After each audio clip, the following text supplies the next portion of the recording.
Hey, there we go. Now it looks like timing's getting better. I'm still getting used to the new interface here. Fantastic. And look, I get the head on the bear, so we're good. Yeah, I laughed so hard when I got into the studio and I went, "Oh, there it is!" It was looking. I don't know if it looked more creepy without the head or with the head. Without the head, it just looked like pajamas. I'm like, I Yeah, got nobody knows the context until they see the head. You're like, "That was him." Yes, that was him. the my son and my guy Sly, who was there, the ones that actually did. You saw them do the what we ended up calling barely tactical. They put the heads on and we're kitted out the rest of the way. We actually were making a patch out of it, calling it barely tactical. We were trying to get Brian to do the patch. That's epic. Oh, it looked awesome. It absolutely looked awesome. So, but they AI'd the patch, and he's like, I can't print AI, dude. It just doesn't work right. It's too the Right. detail overlay and all that. So I was like, all right, well, we'll figure out then. We So, and that's one of the wait, hang hard on. things. Cole's saying no audio. Uh-oh, not good. Let me see. Is that true? No audio from anybody, Cole? No, no, it's coming through. I have it. I have it on my other screen over Yeah. here. Okay, yeah, that would be weird. Yeah, I shared it over to the TCA Facebook page, and it's got audio. Maybe So, maybe our camo guy is having camo issues. I don't know. I'm that's seeing I'm that's an seeing my AAR bars light up, comment. so that's audio. We call that irony. But in the meantime, while we're waiting for folks to jump on, that is probably one of the hardest things for us as a staff is to come up with the patch. Mm-hmm. And so we give like loose guidance, and I feel bad because in the military you know this. You hate a boss that goes, I don't know what I want, so just keep turning until you'll make what I want. I just don't know what I want yet, so just keep doing it, and then you'll get there. You're like, I have an idea, but I can't tell you what it is. Yeah, because I just can't. And you're just like, and then so we try not to do that to Brian. So we tell him, hey, dude, this is what we're thinking, and then he takes that really muddled guidance and churns some awesome designs. And for the Bone Crusher patch, we were like, this is the prison, and we're thinking this, and we're thinking that, and next thing you know, it's like, huh? And then the staff chops on it, and it's like, huh? So he has got a lot of go find me a rock. Find me a rock. Yep. Yes, from the chief seats. Thanks, Bubba. So our major's in the chat. Yay. By the way, Snick, I made it to my house. So anyways, so a lot of people didn't realize that I drove from Texas to Georgia and ultimately to South Carolina and back because I was at Centurion because Centurion had their last event. And then I just stayed the week, got a whole bunch of stuff done for Third Coast, and then headed out. Snick was with me at Centurion along with some of the other staff. Some of those guys flew back in, and then, picked up Gabe, the Godfather, from a job site in Augusta, and then we made it to GTI on Wednesday night and got everything ready. So huge props to the staff who did back-to-back events. The angle of the drive would have been crazy for you to, like, it just wouldn't have made sense. No. We talked about doing the same thing. If I did end up going, I talked about either dropping trailers somewhere and coming back. Or it wouldn't have made sense to do the whole thing. Yeah. And so, it was a great time. Bittersweet, a lot of melancholy going to Centurion and knowing that was the last one for now. I have no doubt that Dave will get healthy and we'll see him back. A lot of folks are thinking, what's Third Coast doing? You guys have dabbled in immersive role playing. I was like, yeah, we've got a plan on the skids. We'll talk about that later. Mm-hmm. But so, man, let's talk numbers on Stonebreaker. There you go. Yeah. I think the official count with sponsored players, command staff, was just at 600.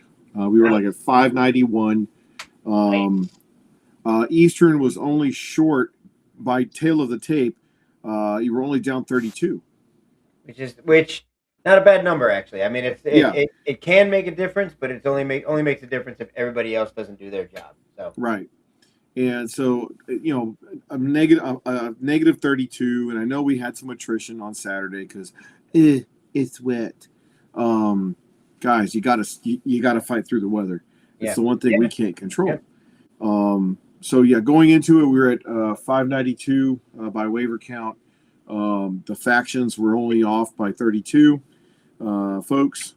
Uh, each side had 9 VICs for a total of 18 vehicles running around the AO, which we'll 18. talk That's about that ridiculous. later. Yeah, Um, all of these numbers we definitely need to talk about at yeah, one at a time, just because it wasn't always like that. no. That's really the thing.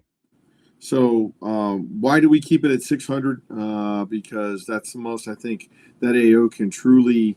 You can put as many as you want, but I think that was probably the best number. So tail of the tape, sizing up the fight. Yeah, man, the helicopter was there. We had 10 mortar systems on the field, which we'll dive into that one. Um, uh, yeah, And remember, we'll talk about it.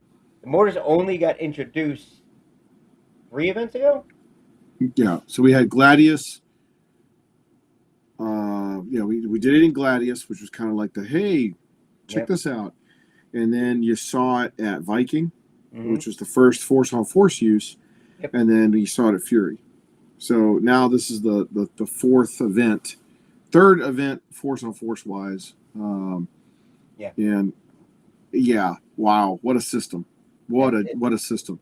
Absolutely crazy. I So gotta agree. Guys are saying hell of an event, great fight. When we get into it, I'm just gonna ramble about that because it. yeah, Yeah, yeah, it absolutely um, was. You keep our going. You do the intro. You keep going. our 16th event at GTI. 16th event. So Sweet 16, baby. Yeah. 12th Stonebreaker, 16th overall event at GTI. Um, Alphas, man. What did you think? So I loved it. First of all, depending on where you fought, which a lot of guys like to fight up on the hill as it is. A lot of I mean, I've been there. This is either number 4 or number 5 for me, I think. And that's where a lot of the fighting happens. When the alphas were way in the back, I didn't mind making my way through the woods, but the fight happens in the pipe yard. Fight happens, at the jock. That's where the fights generally happen. So having the alphas there meant a quick respawn, comparatively Right. speaking. Yeah. And it also meant for being able to, if your comms were down or anything like that, not just a quick report. You can get in, find out what is happening, get back out, know where you had to go, which I think made a difference as well. Yeah. Rather than guys being tired and going and just sitting down, you got back, you weren't so tired. Where do you need me? And they got back Right. out to the mission. Yeah. Colt. We'll talk about Colt's comment in a minute. So yeah, I'm gonna pull up the. I got the score here somewhere because we can go round by round, which is really what we need to dive into. Very few, comparatively speaking, very few issues that I found where previously there were some. Hey, Lori, what's going on, CRISPR? Very, very few issues comparatively speaking to some things that were in the past. As you're growing and as the community is growing with the technology and the new armaments and things like that, like you said, 18 vehicles, more guys carrying launchables, all of this happening. The problems with those things are not commensurate with its rapid increase. There's guys Yes. that don't get it, and guys that are misusing, and I truly believe accidentally. I don't think anybody's there really with a lot of malice, but you can hurt somebody. That's me being a positive guy. No. No one wakes up saying I'm going to be the office terrorist. Right. There's always that one guy, but No. To reinforce your point, folks are trying their best to develop launchables that are reasonably safe. Although we found some from a previous event host when we were there Wednesday and Thursday setting up that were sun bleached, so they had been there clearly before. We Right. picked them things up. And we were like, oh, like clearly they hadn't broken down in the UV, and they were very hard. I think some guys need to learn that either don't just shoot whatever you have in the tube. Yeah. I did see. I was witness to it because it happened at me. I didn't get hit by it. It hit. Right. Luckily, I'm short. It hit just up on the Connex. No vehicles around. It was a pecker round. You definitely don't shoot peckers at personnel. Not at all. They don't explode, and you're not. I mean, it'll take somebody out for sure. Right, but it'll take them out all right. Yeah, but that's where you gotta. You need the skill. It's not just throw a round in and launch it. You need the skill. You gotta be able to pay attention because you will hurt somebody. So and in the very few rounds, I think there's about 5 rounds that we've okayed. Chera being one. You've got the Milsim Labs. You've got Index Milsim. You have. I mean, there's 2 others that are extremely well. You got the Georgia Tech Jelly Bean round that we talked about. Yep. And then we've caught people in the field going, "Hey man, not cool. Don't use that." And better to have it checked off and looked at and inspected by us because that's our insurance. Our insurance is very specific. Catch you, hey man, pack your shit. You got to leave. Yeah. And we don't want to do that. That's not our goal. Our goal is to say, hey man, let me see the round real quick. Let's take a look at it. Our goal is to try to keep it on the field. There was one weapon system I really want to highlight because damn, it was awesome. It was that next generation anti-tank. It looked like a damn javelin. The rounds. The rounds were awesome. They were soft. They were flexible. They were filled with line chalk, with red, non-permanent line chalk. He'd fire that thing, and the rockets would just whistle, and they were deadly accurate. It was a Western guy. We were looking at it going, is that a jet? What is that? We every staff member was like, oh. And that guy was laser beam accurate with that thing. That's awesome. He was knocking out Eastern Technicals like it was like, I was like, holy shit. So yeah, dude. Shane, what's up? What's up, buddy? Yeah, the 3D printed javelin was whoever that player is, man, dude, reach out to us, dude, because that was cool. By the way, Bearded wanted me to ask you about your super special coin that you got. Damn it, man. He I'll have to go back and look because it escapes me. So the coin, one of the players came up and said, "Hey, I do these," and I went, "Holy shit, that's awesome!" And he gave a few out, and dude, when players do custom art and custom crafting for events, Pineapple is one of them. He did one for a previous event. He did one for the Centurion event. When players come up and they have handmade unique stuff, you're just like, dude, that's cool. Yeah. Shane, one of my master motors, my master chucks, how about them motors? We'll get to that. We'll talk about that. Bat Ninja. He and I fought against each other 5 times on the field. So one thing that we go into, I think every player had an opportunity to get everywhere in this AO this weekend, which I think is a hallmark that it wasn't lopsided. No. You had players getting, I haven't fought there yet, and they get there. So that's a testament to both command teams really rotating the troops. Like, hey, we're ahead on points. Where do you want to go? Where haven't you been today? Like, what do you want to do? All right, go do that for me. So major shout out to Craig White and Wendell for really managing the troops.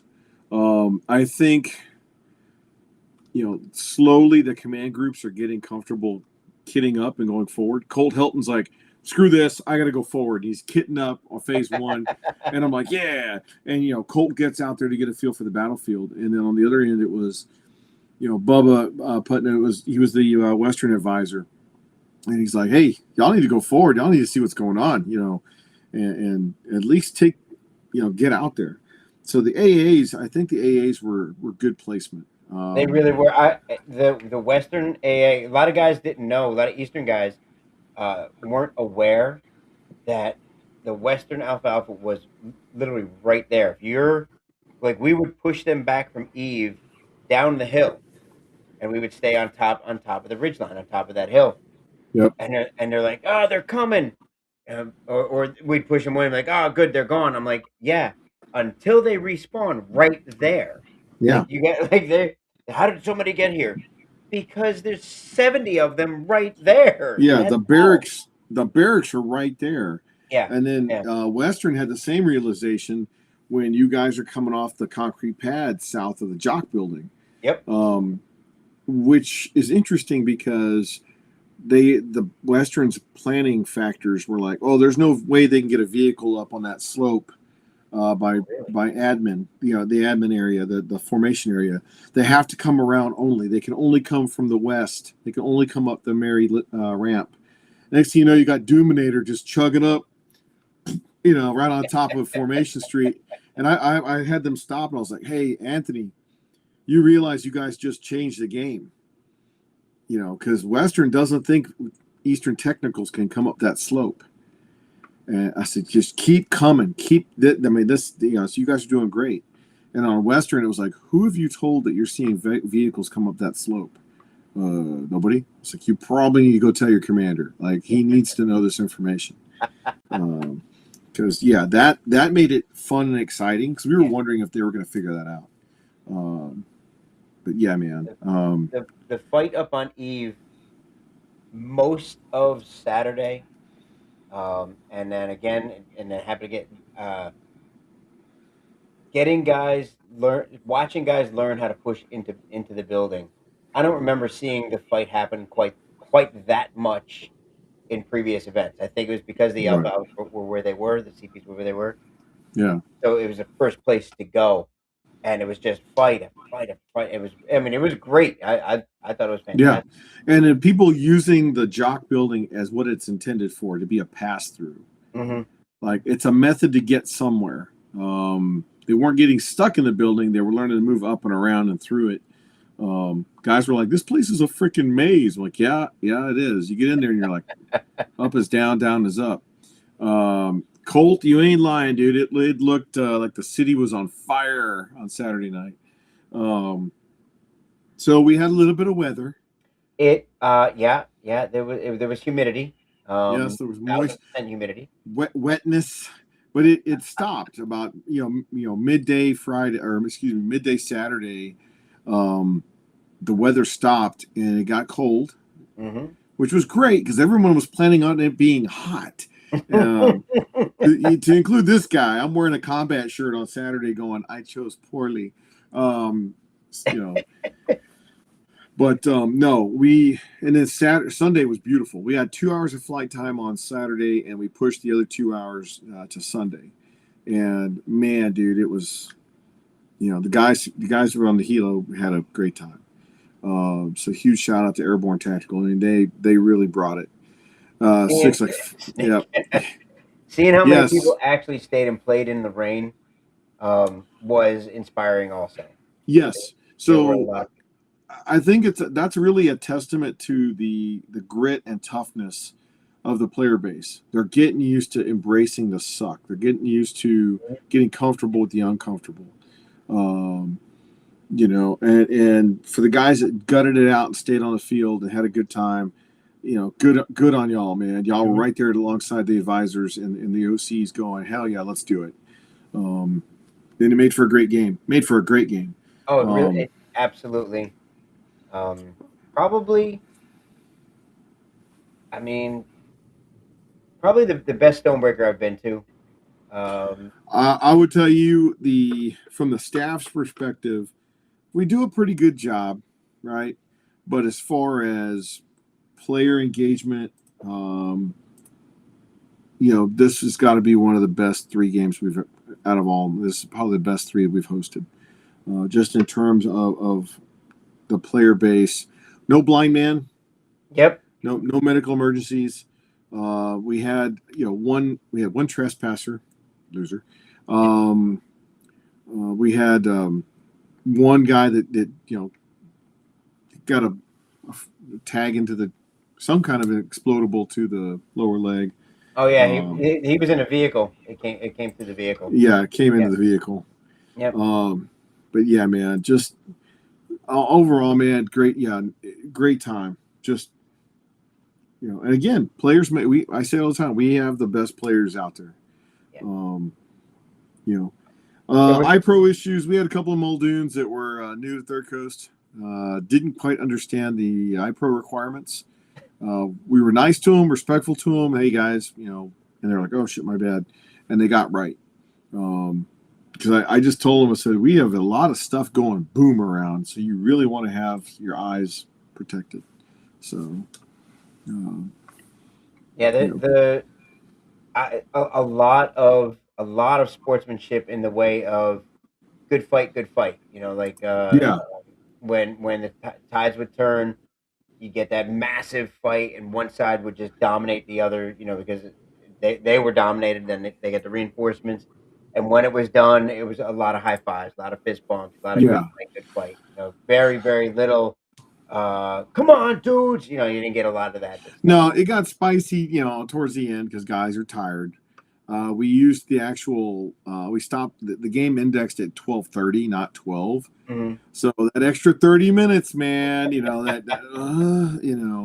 guys were like, oh, so tired, and I'm like, hey guys, you got another 45 minutes left, and they're like, oh, we thought there was 15 minutes left. I'm like, no, man. They're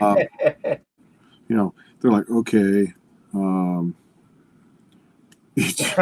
like that. CRISPR. It's like the same guys who spend a lot of money on an AR build and use fucking steel cased ammo. Can't figure out why. So where were you at phase one? Phase one, I was up on Eve. Actually at whistle blow. I keep forgetting that I'm not old. It slips my mind. Whistle blew. I took off, and I think there was only one person that was ahead of me. Ran straight to the stairs, and ran up the flight of stairs. That's a good 50 feet or whatever that is. And got all the way to the top, and got over to Eve, and doubled over, trying to breathe.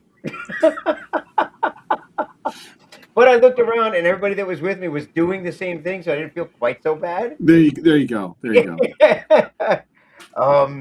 But we made it. We made it there in such a time that we were able to set up for the fight, which was great. And we fought. That was the fight started and didn't stop for about an hour. Like that fight by itself. Got killed, revived, respawned, revived, and it just kept going and going and going and going, and it was great. So I'm trying to think about where you guys dropped your airborne, your specialty units. I want to say it was on the high ground up by Clara, Eve, because y'all turned. Not Eve. Not Eve. It was Clara and building Echo. And they turned it into a fire base. Like 4 mortar tubes, mothers up there with the regimental mortars. Right off the rip, man, they put rounds into the yard just south of the Alpha, and then Western put a round right through the brand new canopy that we put on Clara. They're like, "Hey, Sal, the new canopy's got a hole in it." I'm like, "Oh, that was funny." Okay, Clara and Nora. It was definitely. It was at one point. It was me, Lil Reaper, and Brian from Tactical. That's how old Chaos was for a minute there. It was the 3 of us, and all the rest of the young guys had like split off or splintered off or were doing something else, and it was just the 3 of us, me, Drew, and Brian, and it was like, what are we even doing out here? I've had those moments before where I'm like, Snick, what the fuck are we doing over here? Just running in. And of course, Snick's like, I'm on the truck. What are you doing dismounting? I'm like, but Western, jumped into Sarah, phase 1. Mm-hmm. Huge kudos to Jack Branch for running the J Soda on Western. A lot of people don't realize Craig White runs the rifle companies, Able through Kilo, and Jack runs this Joint Special Operations Task Force. So they work together, and his element turned Sarah to Dawn into a defensive position. Mm-hmm. And holy shit, did they hold you guys? They held Western up. Sarah was fight, boy. Holy cow! Yeah, that cut Eastern off from accessing Sarah, Dawn, April, and Windy. That hurt during phase 1. Bad. It was easier to get around the pipe yard and go back out and around that way than it was to get past Sarah. Which you don't. And I remember Wendell's like, let's try to penetrate at Dawn. Shit. All right, let's just get everybody together and we're gonna punch at Sarah. Yep. And he was trying to get out west, and I was like, oh man, this is not where he programmed. Where the intel was wrong. He thought that Jay Soda was going to jump in somewhere else. So yeah, hi Jack, Jedi 6, sexy beast. So it was interesting seeing the line. Eastern did have the Black Knights, and the Black Knights were happy to be on Eastern because they got used in a different way, and they had fun with it. Yeah. And so meanwhile, phase 1 ends 68,166 to 64,207. So Eastern started coming back. Yeah. Because at one point it was a 19,000 point lead that Western had. Oh wow! And at that point they were playing the smart game. They were like, okay, hey, you guys want to go take lunch? You go take lunch. We're ahead on points. Where do you guys want to go? Okay, we'll send you over here. And so they were starting to flex a little bit, and then all of a sudden they didn't panic per se, but they were like, oh shit, that 19,000 point lead is it's closing. Yep. And then just as Eastern was picking up speed, POSX,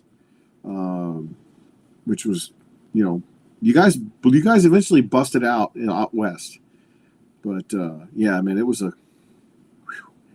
lots of mortars. Holy shit. Well, who was it that Adam was Adam? No, who was it that bought you out of Eric Lomax. Yes, Eric Lomax. I wasn't planning on buying a tube, but yeah. I was like, don't you normally fly UAVs? Well, the helicopter's in the air. So yeah, there he is. Yeah, no shit, Jack Branch, 24 airbursts in 6 minutes of StartX. The rounds were just it was amazing, dude. Amazing. That was just wild. And then once a lot of people think the tubes are not accurate, which is not true. Once you learn how to read the map and use the coordinate system and use the range card that we give them and use the damn inclinometer, there's some people chime in on the internet that have no idea. Well, the launcher's more accurate. No, that's not more accurate. It's math and science, bitches. It's algebra that you never paid attention to in high school. Now we have the extended range ammo. You're shooting out to 200 meters, not just 120. So now, like at Centurion, we were nailing targets we couldn't even see. The mortarmen were doing real indirect fires.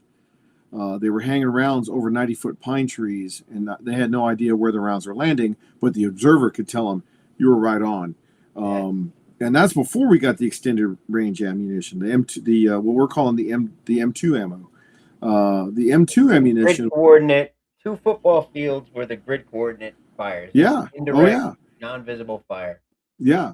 One of the guys fired a smoke round while I was at Sarah, and it was like it went right over us. I was like, holy shit! And it landed over by Dawn, and I was like, damn. The angle of the dangle. Yes. Yeah, Chris, that's where that went up for you. Yeah.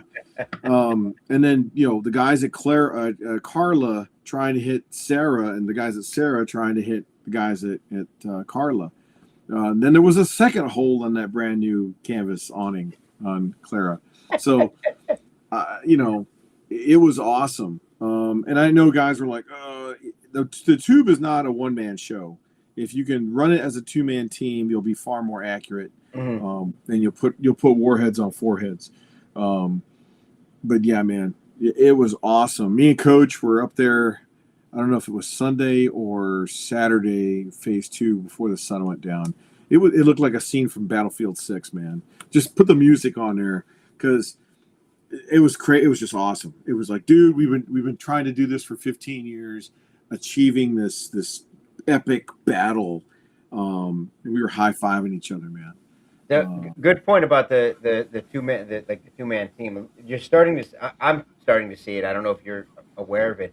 A lot of guys are starting to play. Whether it's your sniper teams, guys are going out in team now. Yes. You need the close support. You need someone who can actually defend your position. You need your AG. You need whatever it is. Lomax actually at one point was on the road. He's probably 150 yards, give or take, 150 meters from Sarah on the road between the Alfalfa and Sarah, and firing off, and he caught a stray one. He caught a round and dead. And where he was, we couldn't get it because as you're moving forward towards Sarah, you're taking fire. So he didn't have anybody defending him. He just didn't work in his tube. Yeah. He didn't mean to say that.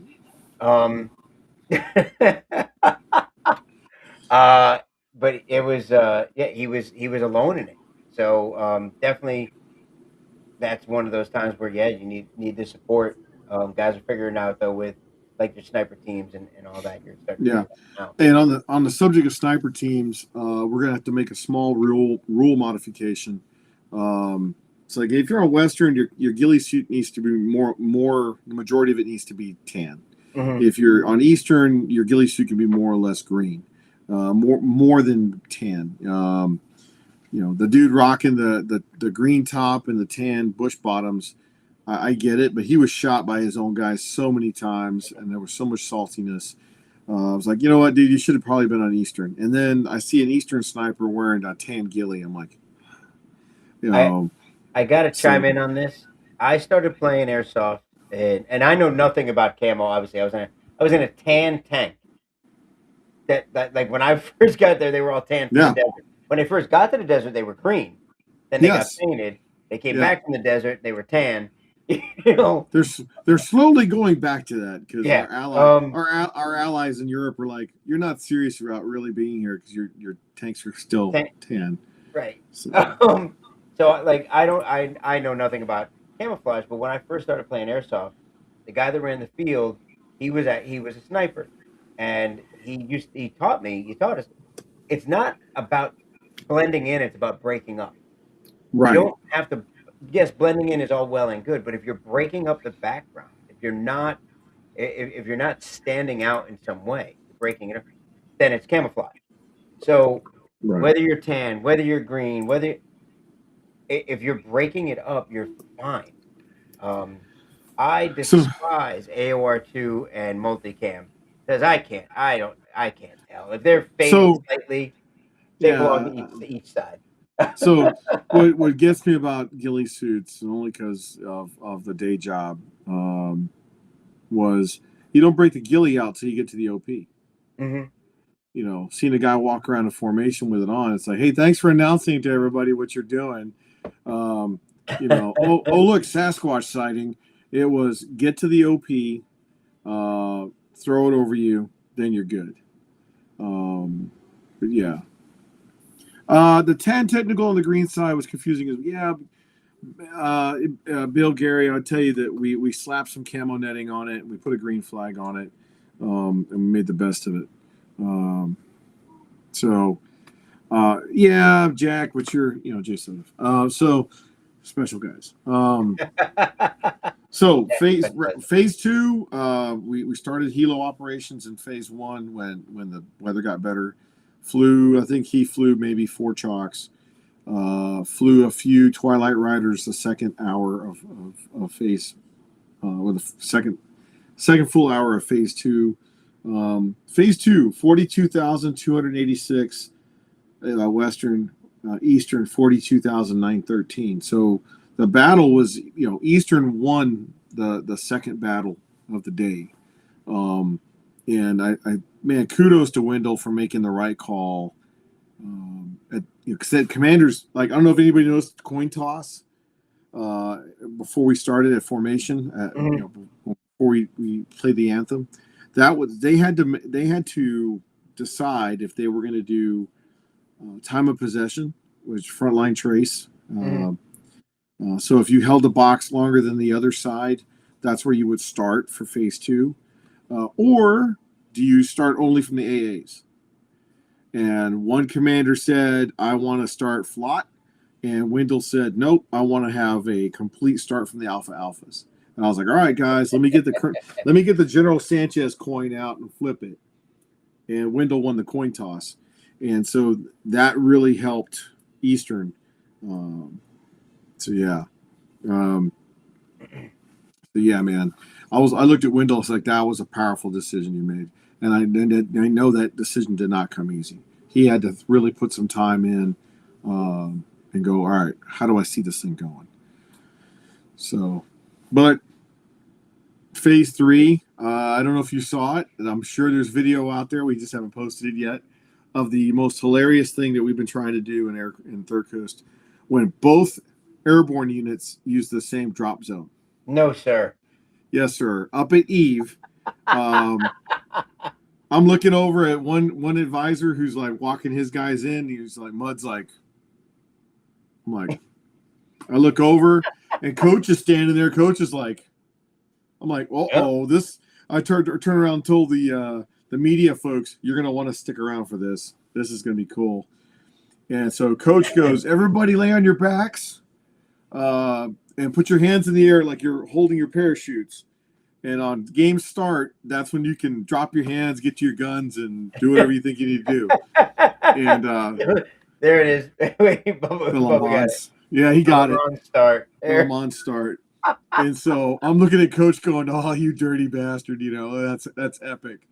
A couple of years ago in the Ukrainian airborne and Russian airborne picked the same drop zone. And they all were multicam. That had to have been spicy as hell. So I was like, wow, that was the first time in the history of airborne operations that both enemies, both forces used the same drop zone. Things that should not happen. And somehow, some way, it happened at a TCA combat sim. So, dude, it was hilarious, man. Mr. Black's up there. He's just like, okay. And then 3, 2, 1, game on. And then a technical, a Western technical shows up, an Eastern technical shows up. It was just, and it was all caught on film. It was great. So, round 3, man, it was good. It was a close game. Godfather was in the Cerberus talk going, oh, shit, this is going to be it could potentially be a squeaker. 10-15 rolls around, and the gas pedal fell out of the vehicle on Eastern. Yeah. And so it was a 70,755 to 39,323. That was round 3. Western took it. So the final score was 181 to 146. From a battlefield standpoint, Western was really still working their fire teams. Their groups were working very well together. Yes. As they continued to move around the map. I think for us on Eastern, it kind of started falling apart a little bit. You had guys running 3, 4, 5 deep at most, right, where Western still had guys of 20, 25 in different areas. Then, it was awesome to see a section of Humvees and a section of technicals. Like at one point, you had a platoon of vehicles working together between Dawn and Sarah. There's photos of all four Vics stacked. Bumblebee over by April tucked into the wood line. Sam's pulling up an AJ6, and all of a sudden, dunk, his vehicle's knocked out, and Bumblebee's rolling back into the wood line hidden. And then there was another vehicle over here. So it was, he was like, my God, they're out fighting us. So you mark can mark, but when he's only one vehicle deep, it ain't gonna last. Right. Right. Eastern, I think, has got a lot of. They have achieved so much growth this year, but they have a little bit more to go. I'm heavily thinking about how to use mechanized next time Yeah, third brigade's in, because it's using it effectively yeah. absolutely swings the game, and you Now, have to use mechanized in a very now I would tell you both sides have figured out how to put troops in the back, when to drop them off, Mhm. when to get them forward. Um, Now it's a matter of how do you make that fist, that mass. Mhm. Western has clearly figured that out. They've rolling 4 Vics deep, 3 vehicles deep in the defense, 4 vehicles deep in the offense. Like holy cow, man! Both sides figure out mortars. Me popping mortars doesn't do shit unless troops are moving. Both sides conducted some hellacious assaults using mortar fire, supporting their advance. Absolutely. Yeah. So I got to give props to BG and Bearded and all the guys at Sarah. They had probably, if I were to guess, it was about 15 guys holding down Sarah with a med bag. So no matter what we did, yeah, we were raining on them, and you could see hit, hit, hit, hit, hit, and get ready to move, and all of a sudden you see them popping back up, yeah, and then hit, hit, hit, hit, hit, and then they would pop back. And damn, nothing we could do because they had enough guys standing and waiting to yep, revive, waiting to break stick, and then and just keep. I was like, we just couldn't get it. Nothing we did. yeah. We got close. Got close. Which, John, there's my guy. That's my guy Sly with the minigun. yeah, He guys hated him this weekend. It sub 1 joule. He is sub 1 joule. yeah. Um, I laughed when we saw the minigun at NRA that uses Glock mags. Um, yeah, the guy had a big old stick mag in the side of it, and he goes, this isn't hand cranked, this is electric. Oh my And we were god. like, and so later on, after one of the guys goes, hey Sal, is this considered a submachine gun? And I was like, well, I just saw it at NRA, so yes, as long as you can get it down to 1 joule or less, yes. And he was okay. And it's not shooting; it doesn't shoot very fast. I mean, a lot of people are like, it's a minigun. Yeah, it's going to Fat put down some Ninja's meat. ARP9 shoots faster. Yes. I know that. The 30 round per second cap is in place, but those things don't even get near it. Nope. But it's sustained. I will tell you, my guy. There's two out there right now. He's got one of them. All 4 barrels are D-hop. So at 1 joule, sub 1 joule, continuous rotation, he's shooting 200 feet. So may Wow. only be a joule, but he's killing it at 200 feet. So Wow. Yeah. So, and then the changing another vehicle rule that went into place was the only person that can't get out of the vehicle to interface with objectives is the driver. So now the TC can jump down, provided he's got a gun he can use on his feet. He can jump off. The gunner can jump down and go and swap the objective. But it comes at a huge risk because sure. if the TC, the vehicle commander, gets killed, the vehicle can't roll unless the gunner, jumps down into the TC seat. But then you don't have a gunner, and then your vehicle commander's like, "Don't leave me, bro." So With vehicles, yeah, by the way, one of the best things you made a change recently is giving the gunner an SMG. yes, We had problems previously about them not recognizing MED all the time. That they'd be right, chasing troops down, and you get right, within that 50 foot, within that and they're shooting with LMGs. that's an MED, you know. And Yeah. I get the rush of it, and it happens, Yeah, but it happens. it's, you know, that's the MED. It's for safety. Give me an SMG, no more MED. Now there's nothing to say, Right. and it was great. Um, so the other piece about that is sometime we tried it before where, all right, well, I'm gonna have my gunner clock, chrono in at rifleman. And you're like, no, dude, just because it's instantly, people see what it is and they automatically assume. Yep. In terms of Bill Gary's comment, miniguns shouldn't be SMGs because SMGs kind of box mags. Can't Yeah, but when you see how many rounds these things have and how slow they shoot and how the range is not as good as you think, yeah, SMGs, yeah, I think we're going to go back to SMGs on trucks need to be with mid caps, because guys are trying to push it already with, let me get a box mag, let me get a high cap. Now, guys, that way when the gunner gets down or the vehicle commander jumps off, it's the same gun in his hand. It needs to have mid caps. So yeah. Now, CRISPR, I think it's a very valid point. An SMG is an SMG. No high caps, no box mag. So we'll put it in writing. Just keeps it fair. Because I remember when Snick was on AJ6, he had the 30 cal. He had his launcher over here, and he had an MP5 on this side of the turret. Because he was like, "Ain't nobody getting near me." I was like, "Yep, that's the best way to play." But yeah, man, pushing the envelope and getting this thing more and more real, I think has been, you have UAVs, you've got mortars, you've got a medium machine gun class now, you've got your light machine gun class, submachine guns, you got SPRs, you've got sniper rifles, you got DMRs, dude, helicopter flying overhead, drones dropping stuff. I mean, we're pushing it, to the combat simulation.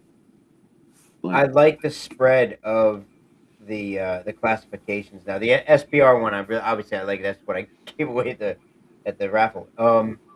I like the SPR class now because these are guys that have been wanting to build their favorite 5.56, but they've been limited to, to 1.5.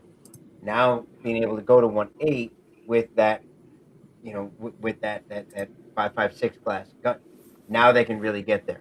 And Right. then, the guys with the HMGs, these guys that are willing to run around with these big guns, cool. You're allowing, you're not just allowing them, but you're giving them the advantage that gun should have, Right. Which is fantastic. My goal is to get a 240 D-hopped, so you've got the range and the reach. Done them. Yeah, I mean, why not, right? I want a Mag 58. I don't, 240s. A 240 Golf is just a Mag 58 waiting to be born. Lose the heat shield, don't need it. So the big thing here is, Johnny Wynn. Yeah, man, there's a lot of players out there that still don't get it. Don't shoot the gunners. Don't shoot the drop. I think it happened less, but yeah. Yeah, we had to tune up a couple of players that they were new to TCA. I get it. One guy was just being like, "I don't understand what the big deal is." You'll understand when that vehicle, has an accident and you caused it. Yeah. Can we not shoot at the vehicles, please? Just because they're wearing, even if they're wearing full face, it doesn't matter. It doesn't mean you're not hitting them. It doesn't mean you're not startling the driver in that way. Like, right. Again, even with a large projectile, single projectile coming at the vehicle, still aim for the meat. Don't aim for the, don't aim for the front. It's a dumb idea to aim for the front anyway. Right. You're better chance of missing, but you really don't want to shoot the individual with that round. You're trying to hit the vehicle. Yes, it happens sometimes. Sure, it's part of the game, but yeah, not cool, but yeah, it was a little less this time. Bone Crusher, Colt, yeah, no Vic's a Bone Crusher. Sorry. Bone Crusher Bone Strike has always been a infantry fight.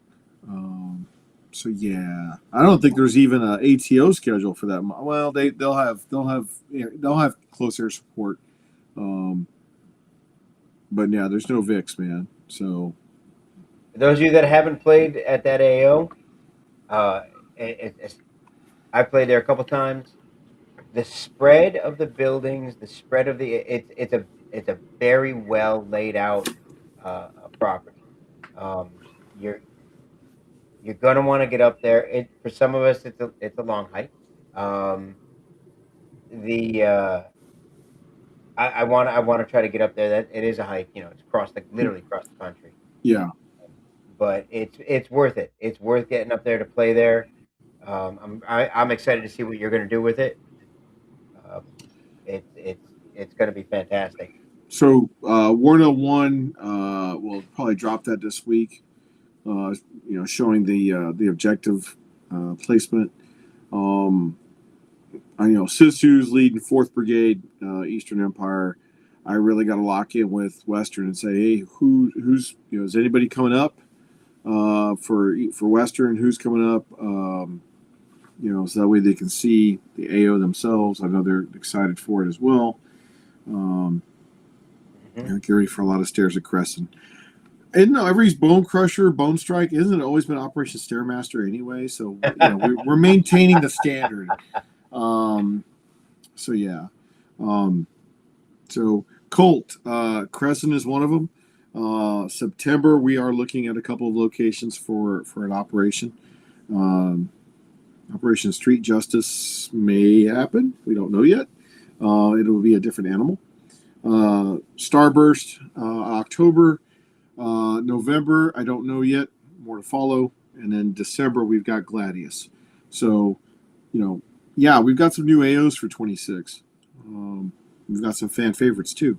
So, Yeah. Go ahead. I'm sorry. I didn't mean to interrupt you. No. The he's asking the question. You're giving the answer, and in between there is there's a talking point. Recently, just in Florida, for example, there's not including myself. There's two other outdoor fields that just closed. You've got fields across the country. You've got places across the country that are closing, and it's not a lack of running them effectively. There's support. There's and it's I actually had somebody complain about our pricing. During on the weekend, it's $35 per session. That actually breaks down to I think it worked out to be like $4.30 per hour. I don't know anywhere you can go to do anything for $4.30 an hour. But not just talking airsoft as a whole. You guys, if you want things to be there, you have to participate in it. That's the key. You have to provide the support for the thing you're wanting to have happen. It's not always if you build it, they will come. It's sometimes it's that you have to show up so it can be built. And we've learned that. We learned that this past year. Gladius and Fury, both Fury 1 and Fury 2 at Hibernia, both were great times. Yeah, man.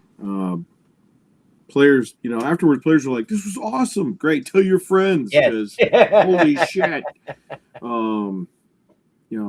Guys are picking up cans, aluminum cans for recycling, so we can add that money to the budget. But we wanted to do it. The AO was worth it. The player base that showed up had a great time. But yeah,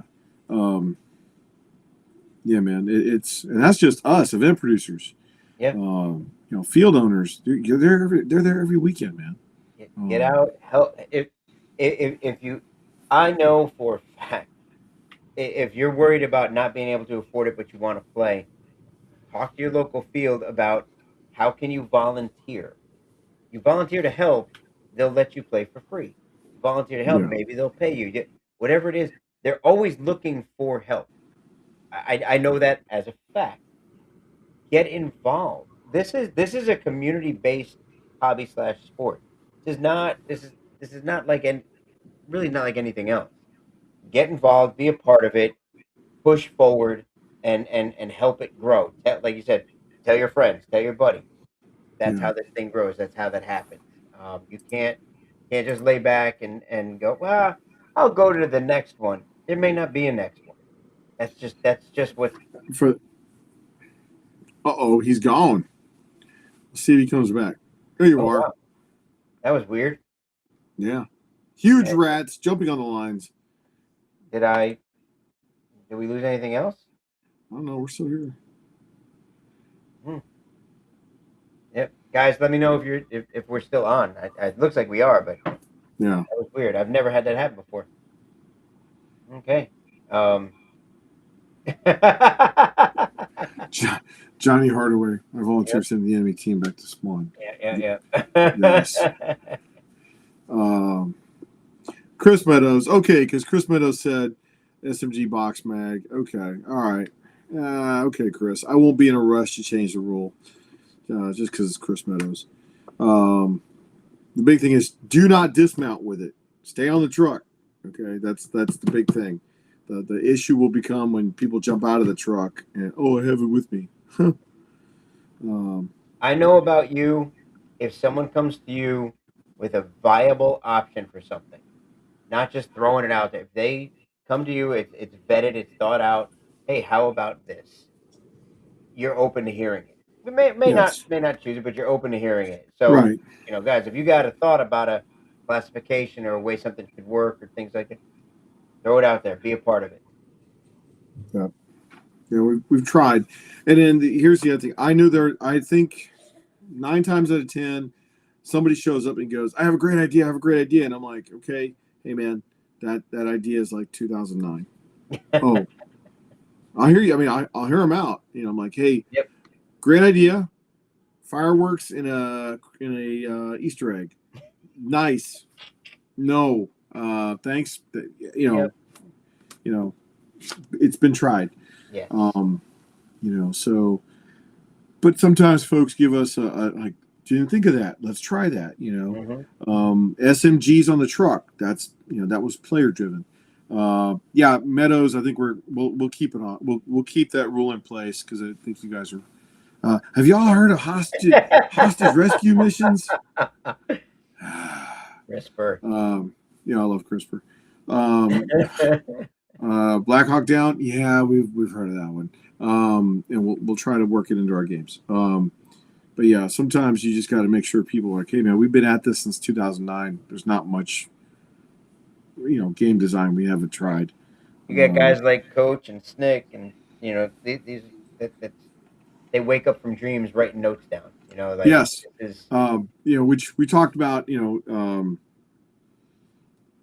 this tier 1, we ripped it from the headlines in terms of knocking out drone technology, knocking out small nuclear weapons, and then stealing nuclear designs.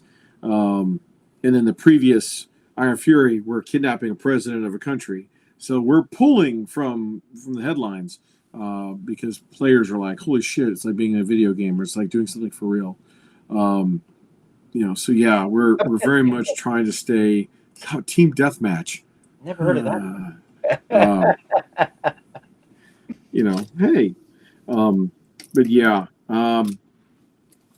it's game design. On that subject, we mentioned street justice. We mentioned you're in the planning thread for that.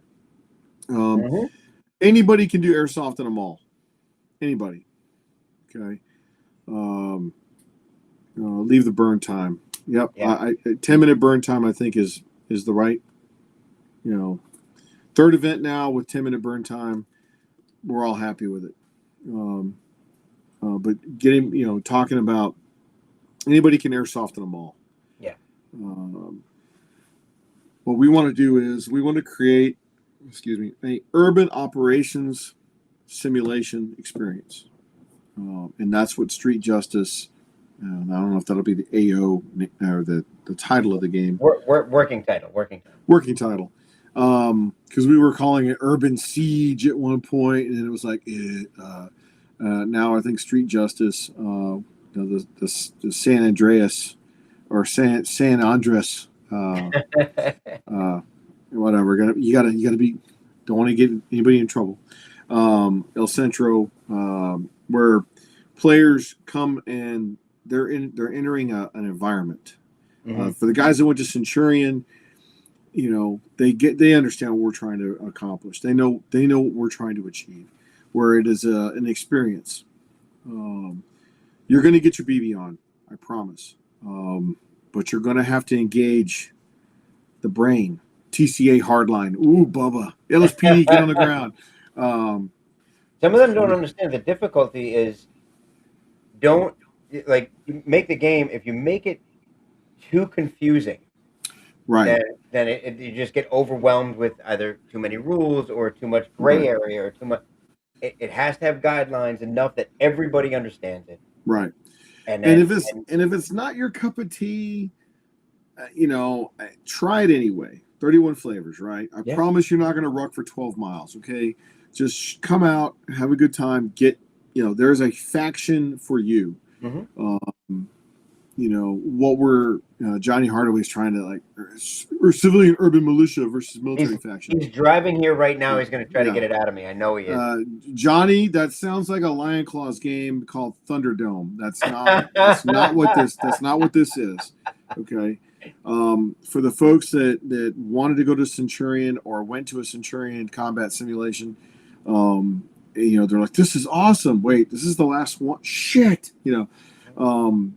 I think you'll like Street Justice because we'll talk a little bit. If you sign up for the crime faction, okay, you're going to show up on Friday. You're going to hopefully not show up in kit, okay, not showing up like a cholo, not showing up like, maybe you show up in a Peaky Blinders suit. I don't know, but you check in at the civilian check-in desk. They give you your wristband. They give you your waivers. Make sure it's done. You leave your kit in the car because you won't need it yet. But you make sure you have something you can, conceal carry, and then you enter the world, and you go to Connor's bar or Dominic's Italian restaurant, and you meet a individual, and he says, you want to become a member of my family. Okay, go make a collection. Go and collect money from the jewelry store owner's protection money. While you're on the way over there, go see the hours on the bank. Well, how many bank guards are there?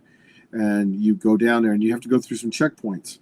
Because if you're just like, I just want to get I just want to be freaking a guy in camo. Okay, great. There's a faction for that. But when you check in, garage. Go to Toretto's garage. Garage. Meadows, Meadows is good. That's a good one. I like that. That's a good one. Okay. Damn, he's getting in the mode. So you come, you go through a checkpoint or two. You show your ID card, what have you.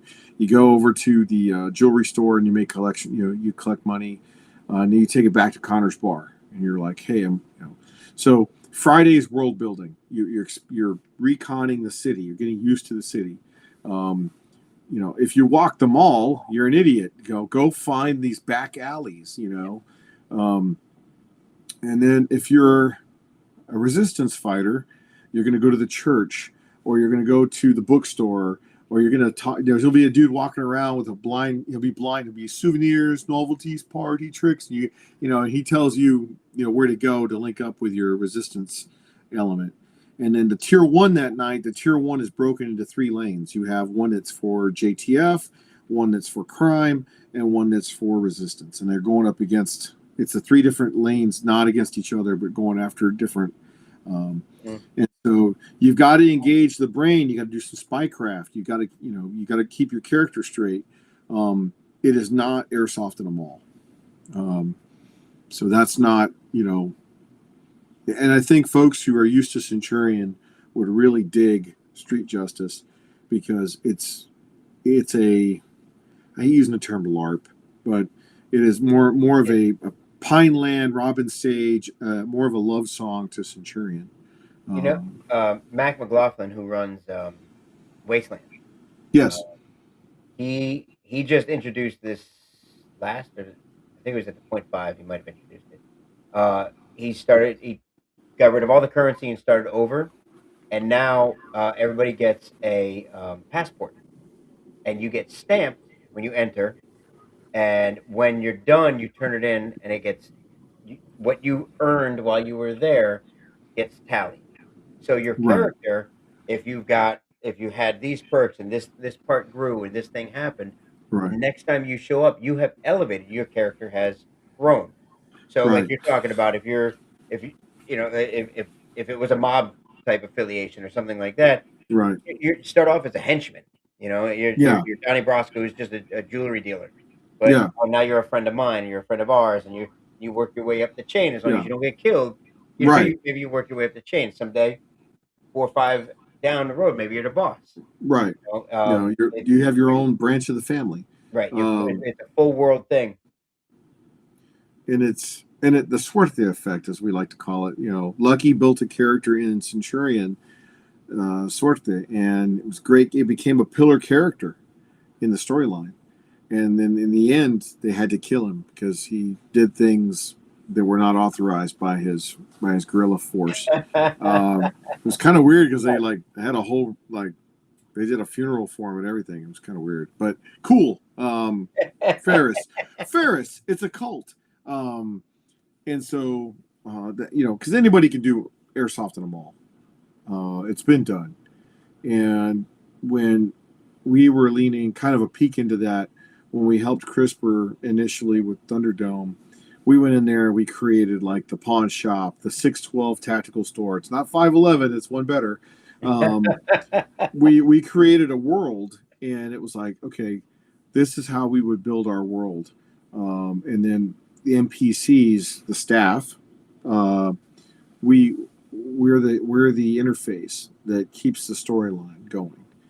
And how do you have big battles? Well, you would, because you've got, you know, JTF is going to have to invade a neighborhood to establish a combat outpost. That's a firefight. You know, JTF has to go after criminal elements. That's a firefight. Um, Colt, you'd had to have been there, brother. There's a story, man. Yeah. Um, Just know that it's in a movie. yeah, it's in a movie. Yeah, Dion Centurion, I think, was the best at it. With Pineland, Robin Sage, you know, he had Green Berets, retired Green Beret running that, and really getting people involved in a Latin American scenario. So, you know, this would be kind of a love song to Centurion. So, because there's a lot of players that were like, "This is really cool." What? It's over? You know, and you're like, yeah, man, sorry. And so we're trying our best to get. We're looking at several AOs because there's only one particular type of AO that this really works for. There's a possibility. Dion was saying, you know, he said it previously. You could run it in a mall, and then maybe just as an example, I know was it AMS Copperhead is in a small town, or Right, uh, right, John Liu does something in a old yeah, abandoned town or something like that. Also, right. so Which you move it into different. You could have same characters, different environments, which right, can grow that way. Which is a great. right, It's a great theme. It's a wonderful thing. yeah. And we've got some facility access that we're working on that I think will lend itself to this thing. We've got phone calls to make and stuff to see if we can pull it off. Um, you know, and I think players, Sean Meadows, we've looked at that. It's just that the time of year that we want to do this is kind of when they're busy. No, not at Perry. You know, games like this have it's like Vietnam Airsoft. You have a very like a client base inside a customer base that will dig this thing. And then what you want to make sure it's not a Burning Man format.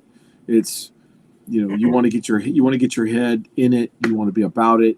You have to buy into it. And if you can't do that, don't show up, please. So Pineapple, you're here. So yeah, so stay tuned, as our friend says. We're trying to get this one put together for September. So yeah, Great. I think that'll be fun. So, Bone Crusher's up next. Tickets are moving extremely fast. Um, going up to Crescent, the Northeast has been asking us to come up there for a long time, and so Sisu, and the crew up there they were like, Sal, come up here, like find an AO, and I was like, oh, I'll see what I can do, and next thing you know, Crescent Prison Sanatorium opened up, and it was like, all right, let's do it. Yeah. So, yeah, but yeah, dudes, it was great seeing everybody at Stonebreaker. You missed. Go back and look. It's nothing definitive. That's the goal. Nothing definitive. That's the Nothing goal. definitive. Yeah. So, good job this weekend, by the way, Mother. Yeah, no kidding. Yeah. Fight Company. Wow. What a. How did that fall from? This was just to recap. Fantastic weekend. The game was regardless of the weather. The game was amazing. Yeah. The game was absolutely fantastic. And I love that. I said it before, and I have to end on this. I love that the guys, everybody that played, they were just like, so what? 3-4 years ago, and we talk all the time about how airsoft has evolved. Every part of it has evolved now. Where before, it was more AEG, so people were afraid of their guns getting messed up, and it happened. A couple guys it happened to this weekend, but it's not just that. You're like, well, so what? It's weather. Whereas before it was like, there's no way I'm playing like that. Now it's just like, okay, so whatever. Yeah. We get out and play, and I love to see it. And listen, guys, if I'm out there and it's raining, or if I'm out there and it's nighttime, the only reason I didn't play this nighttime is, and it still hurts right now. You see me shifting all over the place between the beds and me being stupid in the rain. I couldn't make it. I couldn't do the night. But if you see me out there, it's got to be something, because I hated playing in the rain. I hated playing at night. I do it now. Yeah. So definitely something. Yeah. We big shout out to Mark and Stephanie from On The Go for donating about $3,000 in flares. So that really made it look awesome Saturday night. So yes.